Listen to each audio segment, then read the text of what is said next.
So give it like 10 to 15 seconds here. It's all part of the little fun tech stuff that we've got to manage. Oh, I think we're on a roll. I think we're live. Testing, testing. It looks like we are good. All right, folks. Well, unless you've been living under a rock or you just don't care about college sports, which I feel like everyone from sea to shining sea really does care about, you know that a new era is upon us, the era of NIL, name, image, and likeness, which kind of out of nowhere, or perhaps not, we're going to get into that in a minute. The Supreme Court decided that, well, college athletes can monetize their names, images, and likenesses, which is something that has been a hot topic in the world of amateur sports for a good amount of time, at least for the majority of our lifetimes here on this show. And we're going to dive into that and so much more here on episode 206 of the Hoosier Sound, where we are the official podcast of Indiana HQ. Our mission and goal is simple. We want to bring in-depth analysis and coverage for IU sports, as well as the NCAA, to as many fans as possible across a multitude of modern platforms. We're recording this edition of the Hoosier Sound on July 6th, 2021, where I am your host, Nathan Christian, and tonight I am so incredibly excited to have two special guests on our podcast episode tonight. Now, we got to first of all understand that the three of us all have connections going back to our hometown, Munster, Indiana, in the region, all Munster High School graduates in 2009. We've got our political expert at Indiana HQ, John Sabilo, and our legal wise guy, Mike Pudlow, who are gratefully here to join us. Mike, I'm going to start with you. You have put together multiple articles over on Indiana HQ, not just covering IU football and basketball, but particularly items of legal consequence. And what better person to talk to in this specific moment than you? First of all, how are you doing on this Tuesday night? And second of all, just walk us through some of the basics, some of the fundamentals about NIL. What should Hoosier Nation know when it comes to this subject? Hey, what's up, Nissan? Thanks for having me on. It's good to be with you. As you said, it's quite a time to be alive in the world of sports and the law. There's a lot of stuff going on. Supreme Court cases, state legislation, NCAA policies. There's a lot being thrown at people and a lot being thrown at student athletes, quite frankly, that's going to really fundamentally change what's going on in college sports. So first off, like you said, you wanted a little background on name, image, likeness. That's NIL. That's what people are talking about right now because of the NCAA's new quote unquote interim policy that they put forward that basically allows student athletes to make money off of their name, image, and likeness. And what that means is that your name and image and likeness is what's called in the legal world your right of publicity. It's basically your face, your name. It allows people to make money off of endorsements. So that could be something like an advertisement. It could be content creation on social media or a podcast or a TV commercial. It could be your own clothing line. So that's really what's at play right now. And that's a fundamental change to the NCAA because it actually gives them opportunities to make money while they're still in college and use their quote unquote fame from being a student athlete to their advantage, which can be very useful because as we know, not all athletes have long professional careers or even long careers at all. And so together with the Supreme Court case that kind of opens the door to education related expenses and this new policy from the NCAA, student athletes' rights have never been better. Wonderful. I love that primer there. John, you've been on this podcast before. So happy to have you back again. You know, as you hear about some of the basics related to the NIL stuff that Mike walked us through, what stood out to you? Was it the timing of when this decision came down? Was it the nature and the context surrounding the Supreme Court's 9-0 decision? What stood out to you when it came about this decision, which was made not even a couple of weeks ago? And thanks for having me, Nathan. I always love to participate and come on Hoosier Sound. I love to listen to it too. So shout out to Nathan and all the team for all the hard work. I think this is something that, as a fan of Indiana and a fan of student athletes, I've personally been following, and these guys can attest that it's been a personal peak of mine for a very long time.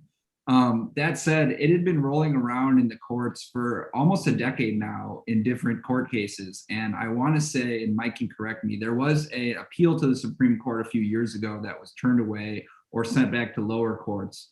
And what had percolated through the American political system and judicial system over the course of the last decade was effectively understanding that there's a growing disparity between the administrators of the NCAA as well as the coaches themselves specifically and the sponsors in what amounts to being behind the NFL, the second highest rated category of sports for television in the country. So billions of dollars, and yet none of them to the primarily Black and brown, quote unquote, workforce of the NCAA basketball and NCAA football players group were not being compensated at all. And the precipitating event in this case was primarily that the legislature in the state of California decided about, I think, a year ago or a couple of years ago, that they had had enough of this and that they were going to allow their athletes under state law to allow sales of name, image, and likeness, monetizing Instagram or what have you. And California being so big and so powerful, the idea that a student athlete might be thinking, like, I can go there and, monetize Instagram for $20,000 while I play at UCLA would have been a huge competitive advantage.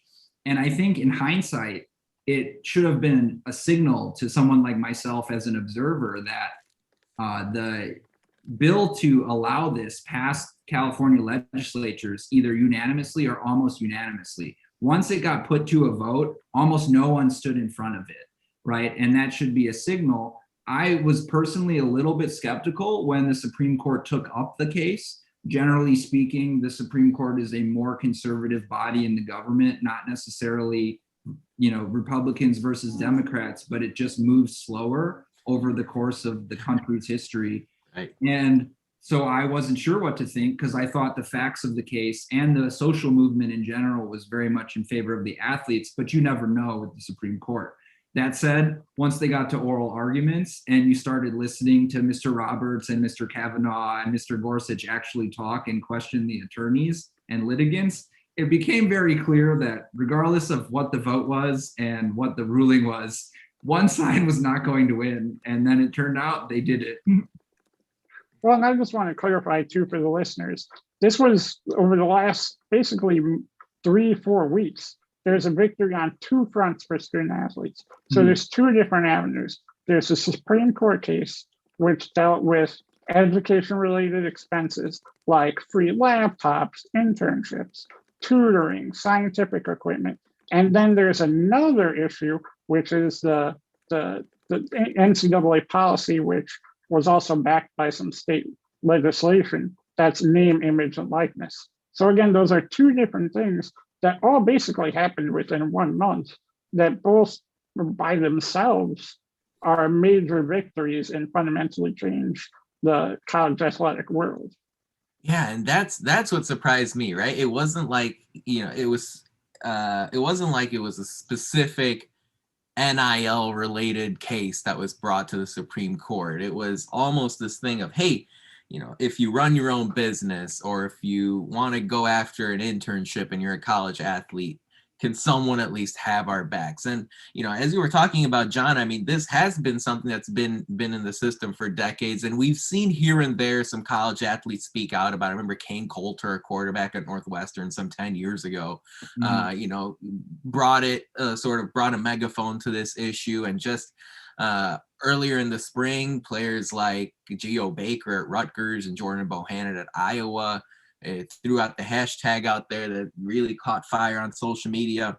But from a political standpoint, John, when I think about all the problems affecting our great nation right now, why did they pick this time and this moment and whatnot to bring a case to Supreme Court? Doesn't Supreme Court have more important things to do? So that's a great question. And just as like a background, the Supreme Court turns away 95% of appeals because the only real constraint on its own power is one, if people will believe it, and two, the amount of time they have to decide cases. So it is very rare to get anything to the Supreme Court.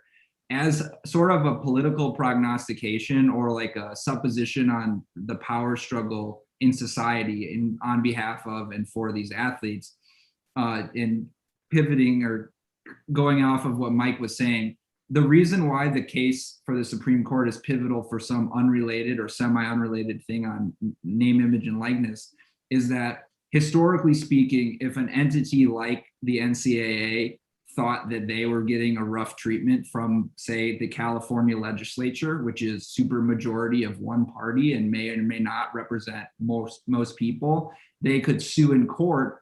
And the courts tend to support institutions historically, specifically the Supreme Court does better for you if you're an institution and less good for you if you're an individual. But when they ruled this way 9-0, and I'm sure Mike will talk about the concurrence from Brett Kavanaugh, inviting more cases, that was a signal that the Supreme Court was giving to the country that the NCAA and Mark Emmer's staff does not get to pull a rabbit out of its hat to avoid California's law by suing in the Supreme Court. They are not going to tolerate that kind of like swatting down of this movement. Those laws are duly passed in the states and they can be administrated by the states that pass them. And there you go. And that's what kicked everything into gear on July 1st, right? As the sun rose that morning, you saw players from all across America start getting the wheels in motion as far as deals related to some of their businesses or visiting local companies or inking deals with digital related social media type of stuff. It was really fun to see, and we've seen more of that along the last few days. Yeah, Mike, what's up?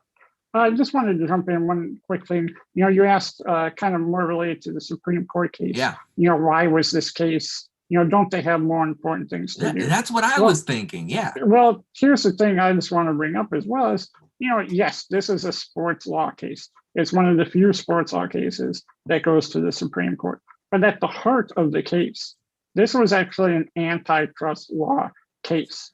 This was an antitrust decision that just happened to be in the sports world. Now, antitrust cases are very common in the Supreme Court. All the justices know how to deal with them. The legal structure of how you decide antitrust cases is very well established. It's nothing new. But I think that's why the case made it. This was, if you look at the ruling was that the NCAA violated Section 1 of the Sherman Antitrust Act because they had a restraint on trade or commerce. And that's really why this case made it this far. When you have monopolies and you have horizontal price fixing in a market where you have basically 100% of market control, as the NCAA has over college athletes, when you have a restraint on trade, that's when the Supreme Court steps in. And so I think that's why the case got so far and why it was so important was really because of the antitrust nature of the case. And along those lines, Mike, I mean, was there something the NCAA did differently recently in order to sort of trigger this? It was a factor of California jumping in and allowing and permitting this type of activity in their state? Because to me, right, the NCAA has violated Section 1 of the Sherman Antitrust Act for quite some time. Is there anything that's happened differently? Was it the California state decision, the one that kind of triggered this chain of events? Well, I think it depends on which avenue you're looking at. If you're looking at the Supreme Court avenue and the Section 1 of the Sherman Antitrust Act, the answer is no. The NCAA is doing nothing differently. The fact of the matter is that the opinions have been pretty well settled. I mean, if I told you guys that the NCAA, that their legal arguments for this case, NCAA v. Alston, was based on a Supreme Court case from the 1980s that the NCAA actually lost, would that surprise you at all? Because that's what the NCAA did. the NCAA basically relied on what we call in the legal word dicta, which is not a holding or a ruling. It's ancillary language that's in the opinions. And basically what they said was, in this case, back in the 1980s, which was a monumental loss to the NCAA because it said schools could choose their own TV deals instead of the NCAA having full control.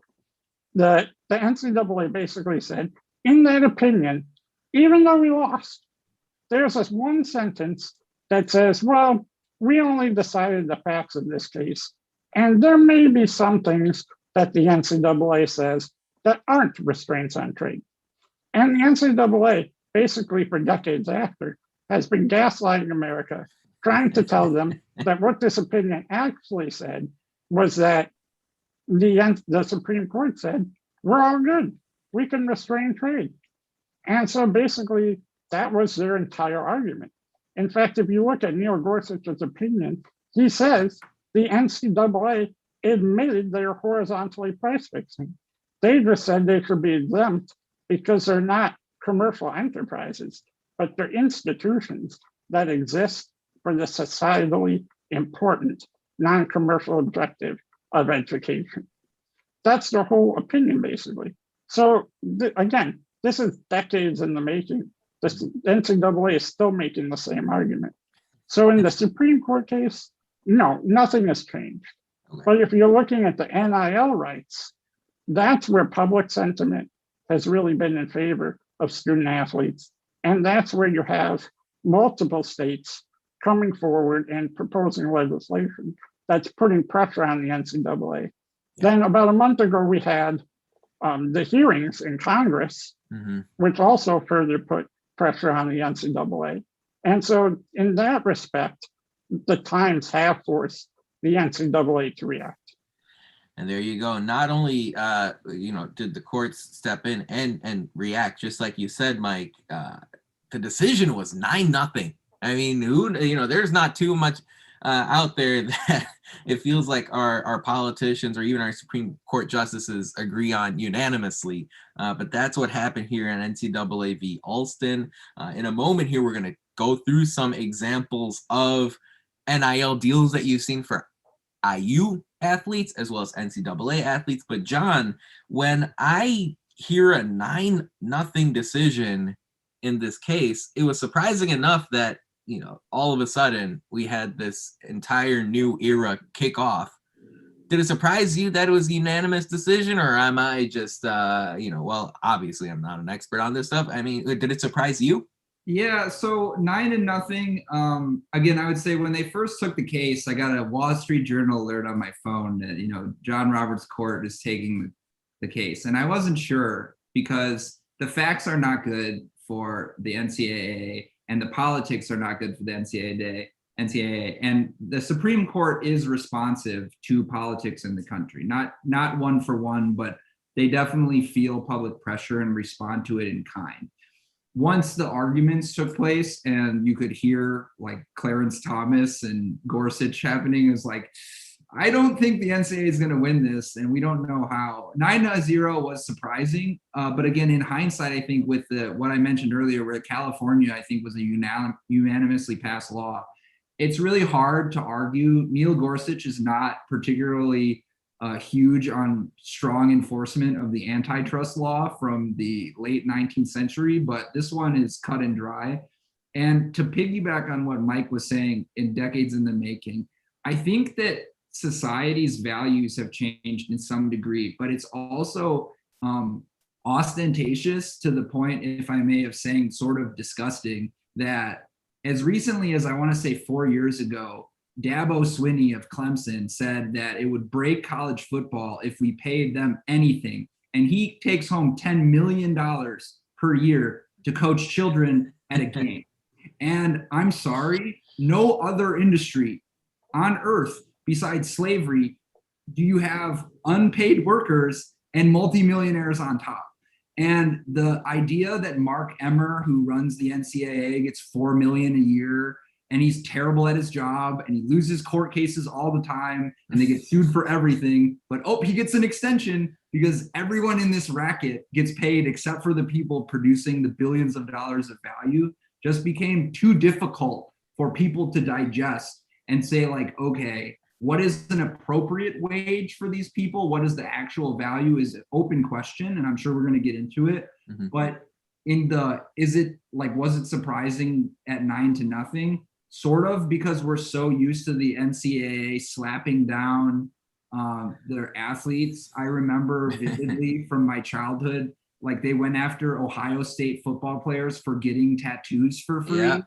Right? Yep. And Terrell Pryor and Jim Tressel as connection. And if you've seen anyone that's been on Twitter that has any interaction with any politics, right, left, or center, has seen the picture of the United States where every single highest paid employee by the state government is the football coach or the basketball coach. That's wrong. It's just wrong. And at a certain point, it becomes, I enjoy what Indiana's doing. The football coach has done a great job and he deserves a raise. But also his players deserve to be paid too. A raise too. Yeah. a raise from zero to something. And we're going to talk about some of these deals in just a minute here. But first, it's time for Who Won the Week this past week in IU sports. And former IU baseball manager Chris Lemonis led his Mississippi State Bulldog team to a College World Series title. It was great to see some Hoosier connection there in Omaha. It's the first year out of the last, it's first year since 2019 where we've had the College World Series. Great to see the atmosphere and the environment at that tournament. Hopefully we'll see Indiana get back there. Just a quick note on Lemonis during his time at Indiana. Of course, the Hoosiers were a successful baseball team, and you look around social media and everyone has only positive things to say about him. So ever since he went to Starkville, he's taken Mississippi State to back-to-back College World Series with, of course, that absence of the tournament in 2020. So great to see Lemonis doing wonderful things in Starkville. Of course, on a baseball note, Kyle Schwarber was also named to the NL All-Star team and Player of the Month, but then he strained his hamstring, so he's probably going to be unable to play in that contest. But overall, pretty solid week for the Indiana baseball program. If you'd like to subscribe to our podcast for free, all you have to do is search for the Hoosier Sound wherever you listen to podcasts. Stay up to date with all of our information by following us on Twitter at IndianaHQ and at the Hoosier Sound. And this part is important. If you enjoy our show, leave us a review, tell a friend, share our links. Your support really helps us grow this podcast and reach more passionate IU fans or college sports fans just like yourself. So since July 1st, when all this was put into action, we have seen some Indiana Hoosiers pick up some NIL deals. For example, Christian Lander, the upcoming point guard here for the Indiana Hoosiers, is going to again do his freshman season all over again. He signed a deal with Yoke Gaming, and of course, if you've been active on social media, you've seen that Yoke Gaming is a company that's really capitalized on this new era, and they signed a bunch of collegiate athletes where basically you can go through this website and play video games with some of your favorite college football or basketball players. Some other things that we saw was just earlier today, the IU football program had a conversation with Altius, consulting firm that's going to help them walk through this new day and age in college sports.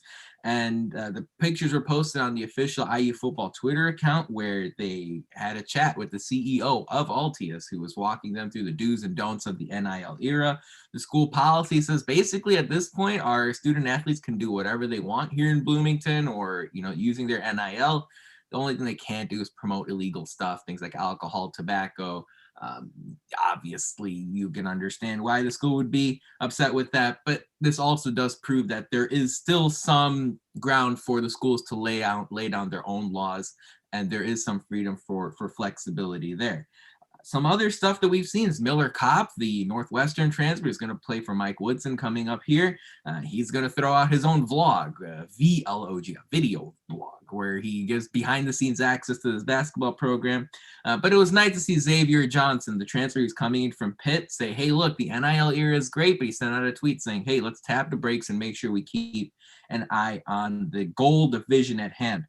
a lot of, as far as the IU football program is concerned, you saw Michael Penix Jr., the quarterback, and Ty Freifogel use Open Doors, the social media platform where they're looking to land a deal of their choosing. And it's not something that's going to happen overnight. For example, Kayvon Thibodeau, an Oregon defensive end who's probably going to be a top 5 slam dunk draft pick in the 2022 NFL draft, he just came through earlier tonight on Tuesday night and said he's going to put together a deal with Phil Knight, who's of course the big prominent figure at Nike. He's going to work with Phil Knight to issue an NFT, and he's going to work with Phil Knight in Eugene to maximize his NIL possibilities. So Spencer Rattler, the Oklahoma quarterback, he issued his own logo. You also saw, it was funny, Jordan Bohannon, the Iowa basketball player, he said he's going to visit a local fireworks store. I think it's called Iowa Boomin' Fireworks on this holiday weekend that just passed us. And he was able to take pictures and meet fans there for a fee. And that's good to see him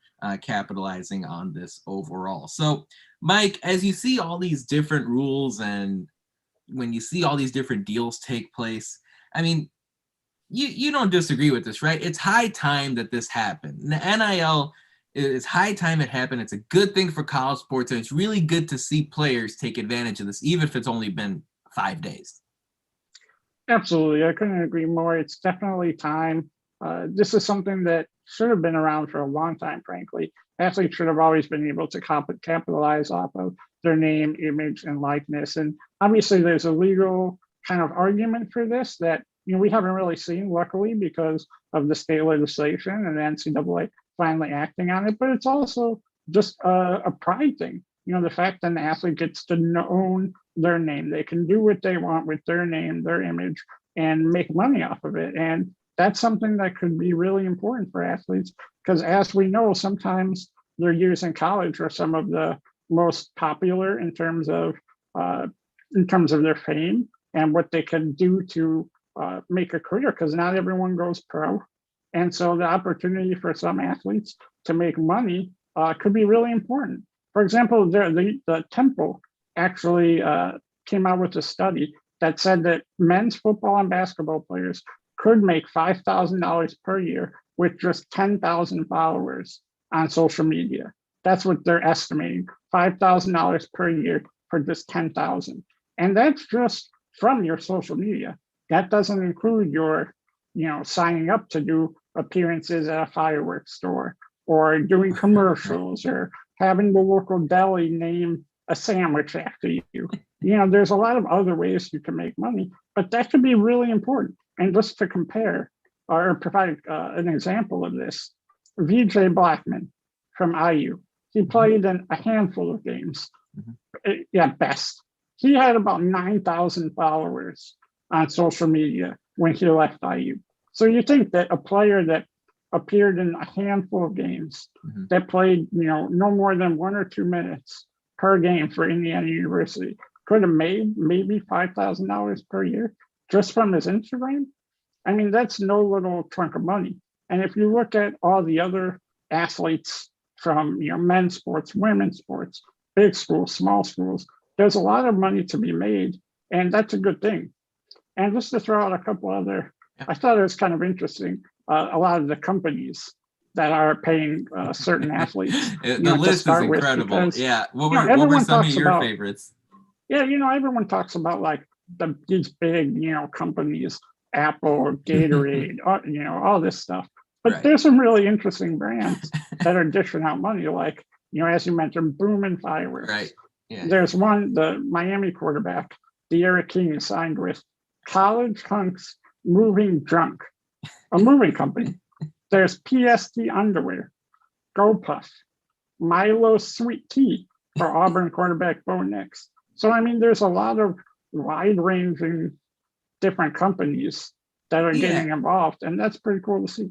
Well, and what I like, too, is overall, right, it's not just benefiting the athletes who are signing these NIL deals. It's also benefiting a lot of small businesses and local companies in these college towns who, okay, if you go to school in Miami, okay, obviously in the city of Miami, there are a lot of business opportunities, but I just saw a story come through earlier today that the entire Arkansas offensive line has signed an NIL deal with Wright's Barbecue down there in the University of Arkansas area. And in Fayetteville, and you just look at that, oh yeah, Wright's Barbecue probably for years, or some other Arkansas barbecue joint has probably wanted to latch a deal with an Arkansas Razorback football player, but they never had the opportunity to. So I think you're going to see this help a lot of college towns too, just like Bloomington. John, that some people might say that the downside here is, you're ruining amateurism and you're killing the purity of college sports. And frankly, leave the endorsement deals and the business visits to when these guys are professionals. As far as we're concerned, it's already difficult.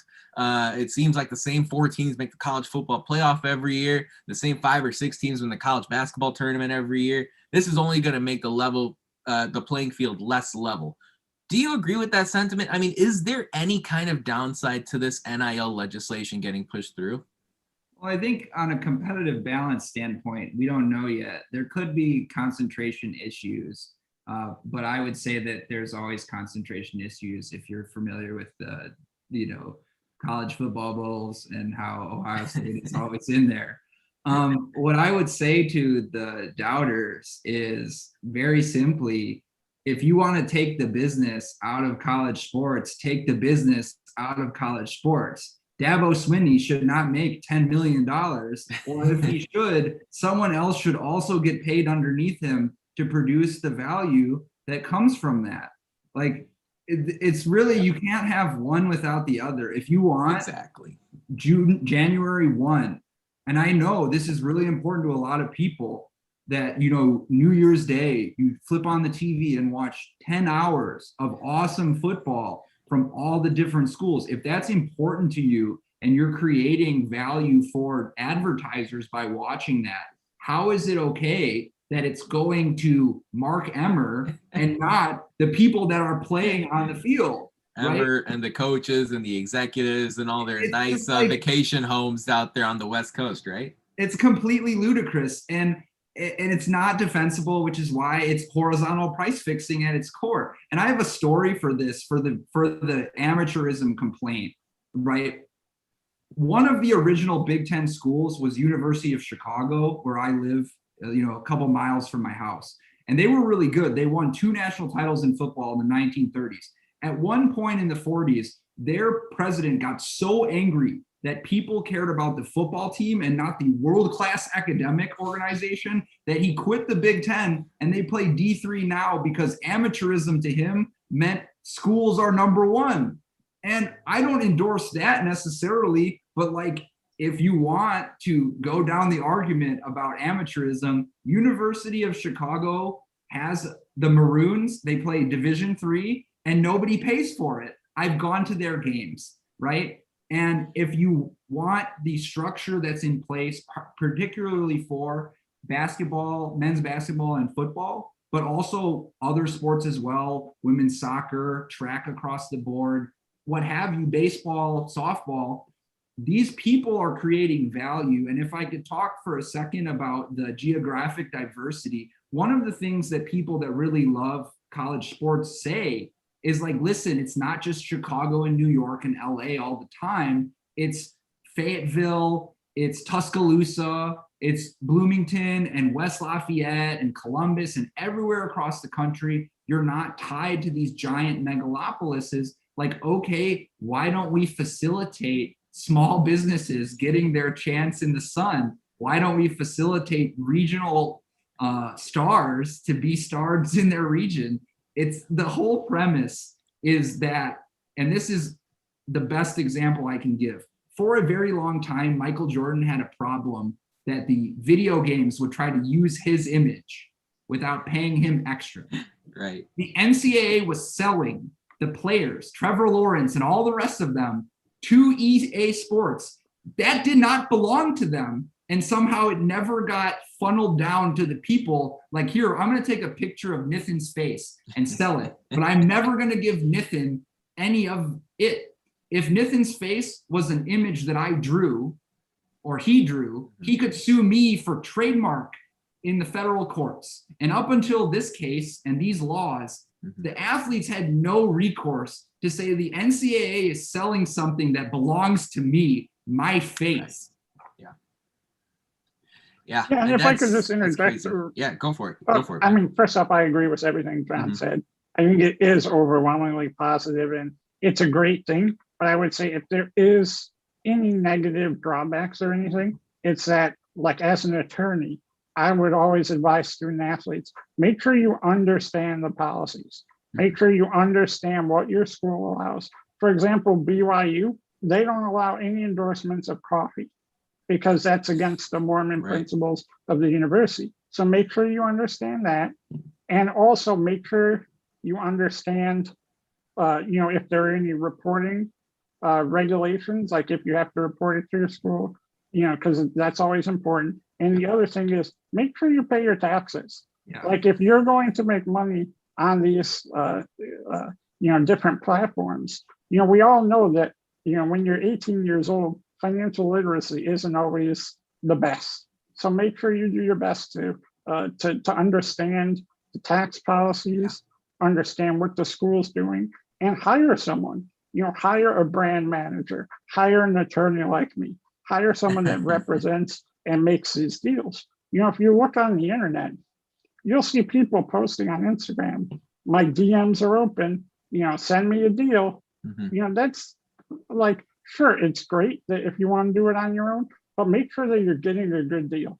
Hire someone that has experience that can make sure that no one's defrauding you. They're not taking advantage of you in a contractual way. Much the same way, if you're recruiting, you don't just open up and say, hey, if you want a basketball player, DM me. No, you go through the university, you go through the proper channels. So much the same way, make sure you understand all of your policies and all of your rights, because that's the one thing where if anything could go wrong, that's where it would be. Yeah, I would double parrot that. Go ahead and find a local CPA and post his picture on Instagram with the thumbs up, and he'll do your taxes for you, or she, or they. One last thing I realized about the competitive balance thing. Yeah. There is asymmetry in all of these markets. And like in the debate last year about whether we should play a Big Ten football season during the coronavirus pandemic, Nebraska and their senators made arguments that those home games were worth hundreds of millions of dollars to the state of Nebraska. And I believe them, like Senator. Yeah, me too. That's fine. Yeah. What I bring that up to say is, sure, everyone's going to say, Ohio State just is going to get all the money and then they're going to pay their kids. And that might happen. That's the New York Yankees. But what might also happen is you'll find that certain players or people will, rather than being the fifth five-star recruit at the Buckeyes, get paid more money to go to Nebraska or Oklahoma or Indiana. We just don't know, right? And you don't know the situation about what businesses would like to sponsor players in different markets because they haven't been allowed to.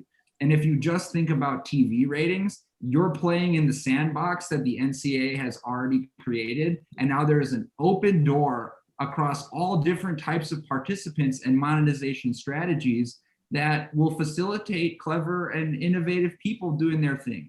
I think, the rich get richer is a story that happens a lot, but I don't know that it's fair that we can say that at this point. Yeah. Well, and the I other think, thing too. Oh, go ahead, Nathan. Well, and just along those lines, I think at the end of the day, what you'll see is the NIL stuff will be exclusive of the performance on the field, whether it's in men's basketball or in football or whatever. At the end of the day, it's still 11 on 11 in pads and helmets in football, or it's 5 on 5, carrying out the X's and O's in basketball, whatever sport you play, that ultimately will end up determining who wins and who loses. Games are going to come down to a poor pass in the 2-minute warning or a bad play coming out of a timeout. I don't think it's going to come down to whether or not, a person has signed an endorsement deal or went and visited the local bookstore to sign some autographs. So that's all. I just wanted to throw that there. But Mike, what was your point going to be on that topic? Yeah, I mean, that's completely true. The other thing I would also add in terms of competitive balance and kind of spreading out the wealth, the actual wealth in this case, is that it's also the fact that women are also going to benefit and people of smaller sports. It's not just going to be basketball and football that are going to be making money. I mean, for example, if you look at the NCAA tournament, both the men's and women's, if you combine their social media following of all the athletes that were in March Madness on the men's and women's side of the teams in the Elite Eight, 8 of the top 10 most followed athletes were actually women. Yep. And 10 of the top 20 were women. And similarly, if you look at a lot of famous people on social media, for example, Nissen, are you aware of Olivia Dunn? Is she the LSU gymnast? Yes, very good. And That's what are you aware that she has I did my research. 3.7 million followers on TikTok and That's 1.1 ridiculous. million followers on Instagram? So, and again, that's a gymnast. That's not, yes, LSU football players have big followings, but so do the gymnasts. There's a basketball player at Louisville, Haley Van Lith, who has 721,000 Instagram followers. There's an Ohio State men's lacrosse player who's famous on YouTube. There's a wrestler at Minnesota, Gable Stevenson, who's going to be in the Olympics, by the way, as a wrestler, who has over 240,000 Instagram followers. And another name I'll throw at you, Nissen, because I know you're a big college basketball fan. Do you know who Adrian Nunez is? Adrian, that's a name I don't recall off the top of my head. Who's Adrian Nunez? Well, he's one of the most famous athletes in the Big Ten on social media. He's a basketball player at the University of Michigan. And I know you're thinking, I watch a lot of Michigan basketball. I'm scanning through the names. I'm not hearing Hunter Dickinson or Isaiah Livers. Who's Adrian Nunez? He has played in 52 games, 4.6 minutes per game. In those 52 games, he scored a grand total of 53 points. He's currently, I think, 22 years old. He has 1.7 million followers on TikTok. Wow. Because him and his girlfriend are TikTok famous influencers. That's it. And just to throw it out there, again, he makes 1.7 million TikToks, or 1.7 million followers on TikTok. Yeah. According to Open Doors, you can make $4 for every TikTok follower.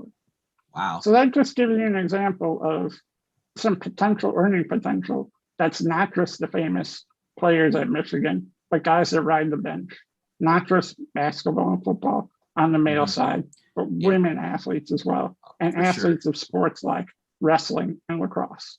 And that's, when you talk about Olympic sports, well, the word Olympic is in there, and you're just about to hit that season coming up here this month. So you can probably anticipate even a bigger upside, especially some of those athletes succeed in their quest for a medal in Tokyo. So definitely interesting to dive into the numbers there. Yeah, I just read a story earlier today that the Cavender sisters, who play at Fresno State at the in the women's basketball program, might end up making more than their head coach through this NIL program, which is quite an interesting plot twist, especially when you contrast it with the stories John was talking about earlier and Clemson coach Dabo Swinney. So yeah, overall, we just wanted to spend half an hour, 45 minutes here with all of you listening as part of Hoosier Nation, talking to you about this NIL stuff, what exactly it means, how it relates to IU football and IU men's basketball. It's great to see that Altius Partners was talking to the football program this morning and giving them the best practices because, yeah, after all, like both Mike and John were talking about, there are going to be people trying to take advantage of you. And there are legal aspects to this when you're talking about paying your taxes and making sure you're following the right rules that your school has put into place and that your state has put into place and that your conference has put into place. So you have to consider all these different factors. But of course, the era is just getting started, and we know there are going to be twists and turns and things that go well and things that don't go well. So it'll be fun to see how this all plays out over the course of the rest of this year and then over the course of the next handful of years as we look forward in the world of the NCAA. We're going to switch gears.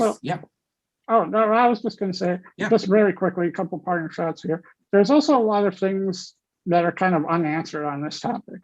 Like, for example, what are the enforcement mechanisms? Mm-hmm. Like, currently the NCAA policy says that most schools, most likely you will have to report to your school your name, image, and likeness policies. But currently it's not required. So that's one thing that we're going to have to keep in mind in the future. Another is if you actually look at the policy, it says that compensation can be contingent upon enrollment at a particular school. So an athlete potentially could get paid. For example, Apple could say, hey, if you go to USC, I'll give you extra money. So that's a really interesting kind of little tidbit there. Another one is that according to the NCAA, individuals can sign deals with boosters as long as they don't violate school or state policies, and as long as they're not paid to play. Because, obviously you can't get paid per touchdown, but you can get signed with boosters. And there's also another one that says athletic performance can be an enhancement of your value as long as it's not consideration for compensation. So theoretically, again, you can't get paid per touchdown, but it seems like the NCAA is implying that if you have a deal with, say, Body Armor, and they say, we'll pay you an extra $100,000 if you score 5 touchdowns. Yeah. It seems like that could potentially be a gray area where the NCAA might have to either come out and say that is considered, a violation, or it's not. So that's just a couple other interesting tidbits to keep your eye on if you're interested in how this is going to play out in the future. Certainly. And yeah, definitely feel like we're just at the tip of the iceberg here. We did send out a weekly podcast poll question over on Twitter as we normally do. And the question was straightforward. It was, do you agree with the NCAA's decision to allow college athletes to monetize their names, images, and likenesses? And 73% of people said yes. I definitely was not expecting this to be 50-50 when I threw this out there on the Twitter at the Hoosier Sound. But I was expecting it to be maybe like 90-10. Or 85-15. Surprised a little bit that it's only 73-27, but this poll is going to be up for another week, so make sure all of you head over to our Twitter account at the Hoosier Sound and cast your vote. It's time for the social media shout out, and we're going to switch gears here in just a minute and talk about some Big Ten basketball and IU basketball news. This social media shout will not involve TikTok just yet. And although the moral of the story, I guess, is make sure if you're a college athlete, get one and get famous. The social media shout out this week is going to tip our cap to James Mons III, a 3-star defensive back who decided to commit to Indiana. He's from the state of Florida. Matt Lukens and I last week, my co-host Matt and I, we talked about Mons and how he had cut down his list to 6 and really pared it down even further to 4 before his commitment on the 4th of July. He decided to play for Tom Allen, defensive coordinator Charlton Warren, defensive backs coach Brandon Shelby, and the Indiana Hoosiers over schools like Nebraska, Wisconsin, and Mississippi State. A lot of other big-time Power 5 schools were pursuing him before he cut down his list, and that's just part of it. Mons, by the way, he announced his commitment live on Instagram. Wide receiver Omar Cooper, who's from Lawrence North High School in Indianapolis, he's going to decide whether he's going to play at Indiana or at West Virginia on Wednesday. So keep an eye out for his commitment decision. We're going to be right on top of it at Indiana HQ and at the Hoosier Sound on social media, Twitter, Facebook, Instagram. We're going to have updates available there. Omar Cooper, he is a 4-star wide receiver prospect, 6'1", highly touted. He would absolutely do wonders to Indiana's 2022 recruiting ranking. He could vault the Hoosiers into the top 30 nationally, which is practically unprecedented territory. When he was at Lawrence North last year, that is going into this this previous football season and the year before, his quarterback was Donovan McCulley, who just joined the Indiana football team as an incoming freshman. So it'll be fun to see how Cooper plays in his senior year, and it'll be fun to see whether or not he chooses to join his high school teammate. Let's, again, talk about some Big Ten basketball and IU basketball news. First of all, we haven't gotten John and Mike's thoughts on this basketball program. They follow it on a daily basis for Indiana HQ. What we heard recently, the big news, is that there have been a number of high-profile players that have either decided to move on to the NBA or return to college. St. John's forward Julian Champagne, who averaged 17 points per game and 9 rebounds per game last year at St. John's, he's deciding to come back and play for the Red Storm. That's big news because because that team in the Big East, St. John's, is on IU's schedule for this upcoming non-conference season. That should be a big-time matchup at Assembly Hall. Other Big Ten players that you're familiar with, Kofi Coburn, Hunter Dickinson, and E.J. Liddell have all decided to return. Coburn, who we're familiar with because of his time at Illinois, has put his name in the transfer portal. My understanding, based on the news that has come through up through this Tuesday night recording, is that he is still considering returning to Illinois, but Kentucky is a serious pursuer for the big man as he plays another college basketball season. Iowa's Joe Wieskamp, Maryland's Aaron Wiggins, and Ohio State's Dwayne Washington are off to the NBA, so those programs get hit back a little bit. John, as you look at this news that came through over the course of the last couple of days, and there's going to be more decisions coming through until the end of the night on Wednesday, what stands out to you? Is there any player that you were surprised that you saw returning to college or taking the leap to play in the NBA?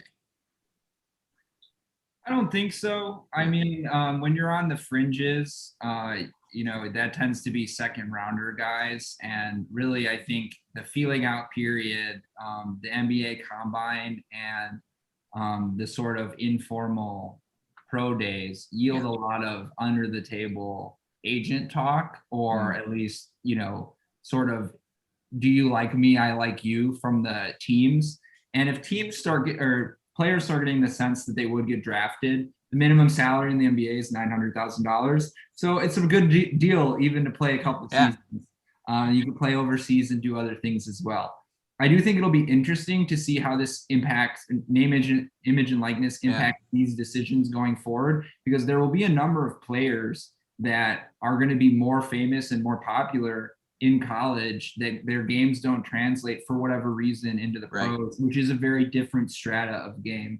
Not to punch down or single out anybody, Mr. Coburn from Illinois is probably like a dunker and a blocker. And, I don't know if he has the shooting range or lateral quickness of the modern NBA game, but if he can get a bunch of money playing in Illinois, he shouldn't go. Or Kentucky or wherever, right? Or Kentucky or wherever.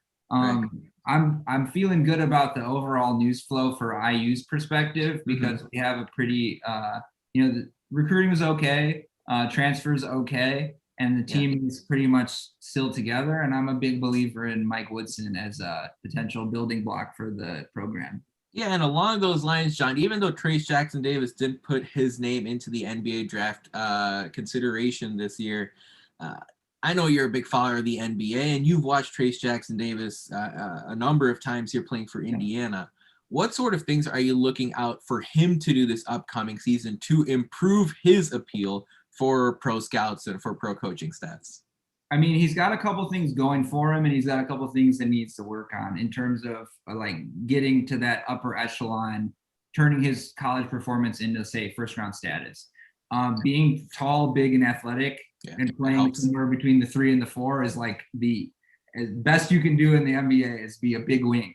Obviously, he's strong in rebounding, and he plays a good game in the post, but he's going to need a little bit more shooting range, and maybe to see if he can be a pass facilitator. And then to be determined about if he's capable of doing the switching on defense necessary. You really need 2 out of those 3 things to be, top tier NBA prospect. So we're hoping that, frankly, if I could pick, if he can get a jump shot and if he can prove that he's got the chops to defend on the NBA wing, he's going to get drafted in the top 20 picks. And that would be awesome for him. And also we'd win more games, which would be awesome for all of us. It's high time Indiana's won a good number of games, especially after the last few seasons. It also helps when you're getting coached by Mike Woodson, who worked with several people in the NBA, including Julius Randle. So that's a pretty good, person to help teach you, look, if you want to have a successful career in the NBA, I helped him, I can help you. Here's what you need to do to get to the next level. Yeah, and they're not identical necessarily. Of course, all basketball players are different from each other and their situations are different and whatnot. But Jackson-Davis and Randle do have a lot of similarities. And we've talked about that on this podcast before. And Randle took such a big leap last season. Well, and just a progression. You saw from Randle that, he got better, season after season, and then made a huge jump most recently. So, if you can have a similar progression where you're adding new skills and improving, that's only, better for IU and better for Jackson-Davis himself. And Mike, as we zoom out, I know you follow IU basketball closely. What are your general thoughts about the program and the direction they're going in after all the news and nuggets and changes that have happened in the offseason? What are the kind of expectations Hoosier fans should have of this team? Is it too early to get all that excited, or how do you zoom out and examine this basketball team as they look like right now? Well, I think you have to be much more positive than you were in the spring and probably even last fall, because I think even last season we had a lot of questions. Is this style of play working? Is the coach working? Are these players the type of players that fit the system, or are they the type of players that we can win long term with? And I think what we've seen is that, especially after the firing of Archie Miller immediately after, there were still a lot of questions, a lot of doubt about what's going to happen. And I think you have to be pretty positive over the last few months that, when it comes to the transfer portal, we had a net positive. When it came from recruiting, we had people like Tamar Bates that were, a major victory for Hoosier recruiting. And you've even seen players that are in high school right now, the caliber of players that are interested in IU and, coming for visits and, saying positive things about the program. That alone shows you that we're in a positive direction. Hiring a coach that has NBA experience, another net positive. Sure. So I think it's always important to temper your expectations. We don't want to get too excited. There's still, a transition period going on, but I think you definitely have to, be happy with what's transpired over the last few months. Certainly. They're going to have some fun tests in non-conference play with St. John's and Syracuse and Notre Dame, especially with the Champagne news and him returning to the Red Storm. John, do you share those same sentiments as far as the big picture outlook on the IU basketball team? Do you have more optimism than you had watching the Hoosiers back in the spring or maybe at this point last year? Absolutely. I was never a big fan of the Archie Miller hire because I didn't understand what he was bringing to the table that was not replicable across any number of other competent NBA coaches. But I do know what Mike Woodson brings. Not only is he a Hoosier legend, and we don't want to understate that, and he's from Indiana himself. Here is a short list of players that Mike Woodson has helped become NBA All-Stars. Joe Johnson, Al Horford, Carmelo Anthony, Tyson Chandler, Amari Stoudemire, Jason Kidd, third in assists all time. Blake Griffin, Chris Paul, DeAndre Jordan, the entire 2004 world champion Detroit Pistons, Ray Allen, and the MVP, Allen Iverson. It's very hard to say. We also have Julius Randle that we referenced earlier and the guys on the Knicks now. It's hard to overstate the kind of credibility that a guy who played and won at Indiana, went to the NBA for 10 full seasons and coached for over 2 decades in a bunch of different places. He has a title ring as an assistant coach, as I mentioned, with the Pistons, and he's worked with all sorts of different front offices. The credibility that he has with when he goes into those living rooms and sees kids and parents and say, I can help get you to the next level, is something that, regardless of what the skills were or weren't with Archie or any of the other candidates, Mike Woodson has it. And it's not dispositive to say that, I'm not projecting we're going to win the title this year, next year, or the following. But if you're going to be around the NBA and college basketball for 40 years, you got some credibility. And I'm really excited about that. I think he's going to bring the program stabilization and bring the floor up to where we're consistently competing in the Big Ten in a way that we haven't in the last number of years. And I think that we can see the initial signs of that by the team didn't divert and desert when they announced Mike. Oh, they didn't. He kept most of the players. He got a couple good recruits. He got a couple good transfers. And, like when Nathan and I started at Indiana, there was 2 players on scholarship, right? Like, less Tom Green for how hard he worked to build it. It was 0. Mike Woodson is starting from a much better place. And I think that I, for one, am really excited that, maybe he is the right coach for Trace Jackson Davis to get him from fringe second rounder to like qualified first round pick and all of the benefits for the program that would come from that. Absolutely. I mean, Woodson definitely has a much better starting point than Tom Crean did. There's no question about that. Real quick, just as we wind down here tonight, your answer only needs to be 3 words. The Suns have a 4-point lead in the first quarter. Let's get an NBA Finals prediction from both of you. Mike, you first. Who you got? How many games? Well, that's a tricky one. I'm gonna go with the Phoenix Suns. I've got a team of destiny type feel going on here.